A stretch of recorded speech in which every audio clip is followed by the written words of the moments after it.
Halo, selamat siang. Assalamualaikum, Shalom, Namo Buddhaya, dan salam kebajikan untuk kita semua. Perkenalkan nama saya Fandi Andrianto, NIM 2802620365, mahasiswa BINUS Online Learning. Hari ini saya akan mempresentasikan ujian akhir semester saya di mata kuliah karakter Building Pancasila yang berjudul Program Donasi Kecil yang Berdampak Besar untuk Lansia. Baik, kita akan masuk ke latar belakang masalah. Berdasarkan data BPS 2023, hampir 10 lansia di Indonesia memiliki ekonomi yang kurang. Banyak lansia yang kesulitan memenuhi kebutuhan primer dan sekunder. Kemudian, masyarakat sering mengira donasi harus bernominal besar untuk lansia. Padahal donasi kecil yang berkelanjutan lebih baik dan dapat membantu secara signifikan. Kemudian, dasar pemikiran kegiatan proyek ini adalah fakta lansia Indonesia yang membutuhkan perhatian. 9,78% lansia menurut survei BPS masih mengalami ekonomi yang kurang. Lalu, kebutuhan primer dan sekunder lansia seperti makanan, pakaian, dan kesehatan yang masih belum sepenuhnya terpenuhi. Lalu yang ketiga adalah gap sosial, yakni kurangnya kesadaran masyarakat bahwa donasi kecil dapat berdampak besar bagi lansia.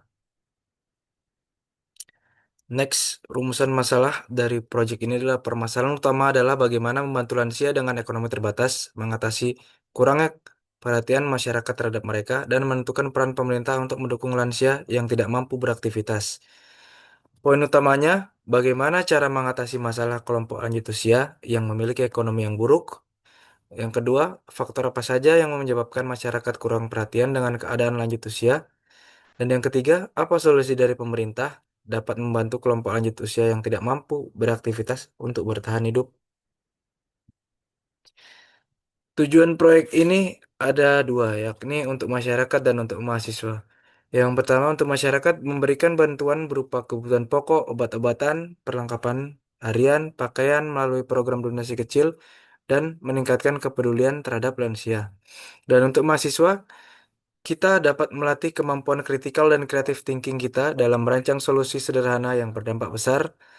Kemudian social awareness dan collaboration mengasah empati, kepedulian, serta semangat gotong royong agar mahasiswa tidak hanya fokus pada akademik, tapi juga memiliki tanggung jawab sosial.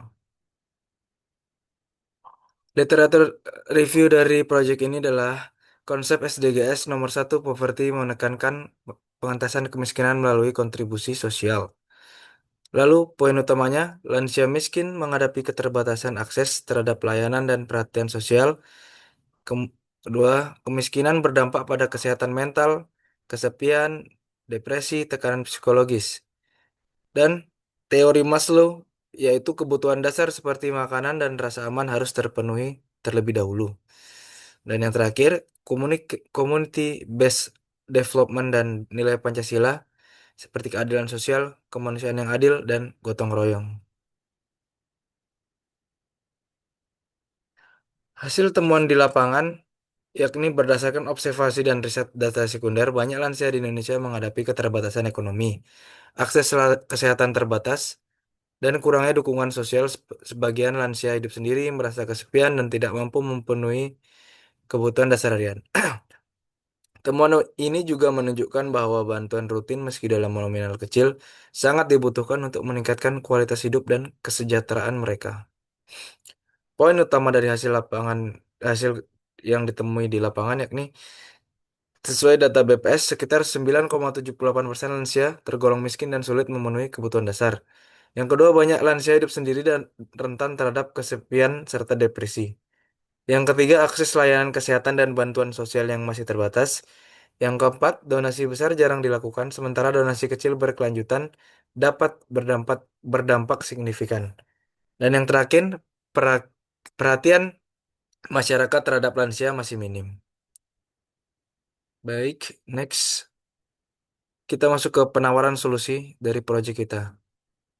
Jika masalahnya adalah lansia masih mengalami keterbatasan ekonomi, solusinya adalah donasi kecil rutin yang signifikan.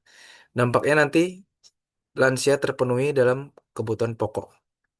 Lalu, lansia masih mengalami kurang perhatian dari masyarakat. Solusinya adalah edukasi dan kampanye sosial kepada masyarakat menyeluruh. Dampaknya kesadaran masyarakat meningkat nantinya. Lalu yang ketiga, sulit akses layanan kesehatan bagi lansia. Solusinya pemanfaatan teknologi. Lansia lebih mudah akses informasi nantinya. Kemudian masalah yang keempat adalah isolasi sosial. Isolasi sosial lansia dapat diselesaikan dengan kunjungan dan komunikasi melalui online. Dampaknya kesejahteraan emosional lansia menaik. Lalu yang kelima, yang terakhir, lansia masih mengalami kekurangan dukungan dari keluarganya dan perhatian. Solusinya melalui mahasiswa dan organisasi kita dapat memberikan bantuan kecil yang rutin dan signifikan kepada lansia yang berdampak nantinya lansia mendapat perhatian rutin dan kesejahteraan lansia di hari kemudian. Refleksi pribadi saya dalam mengikuti proyek ini adalah melalui proyek ini saya menyadari bahwa perubahan besar dapat dimulai dari langkah kecil yang konsisten. Kita dapat terlibat langsung dalam program donasi kecil untuk lansia, membuat saya lebih peka terhadap kesulitan mereka, kemudian memahami pentingnya perhatian masyarakat dan melatih dampak nyata dari bantuan rutin. Pengalaman ini meningkatkan kemampuan komunikasi, kerjasama tim, empati sosial, serta tanggung jawab moral saya. Kemudian saya juga belajar bahwa teknologi dapat menjadi sarana efektif untuk menyebarkan informasi dan mempermudah partisipasi publik. Kemudian saya juga menjadi lebih peka terhadap kondisi lansia yang kurang mampu, menyadari pentingnya masyarakat dalam mendukung kelompok rentan, dan memahami bahwa donasi kecil berkelanjutan bisa berdampak besar. Serta kita bisa meningkatkan kemampuan komunikasi, kerjasama, dan empati sosial dengan masyarakat umumnya.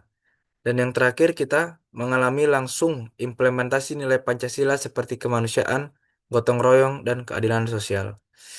Itu saja presentasi ujian akhir saya dalam mata kuliah Karakter Building Pancasila. Mohon maaf jika ada kesalahan kata. Terima kasih.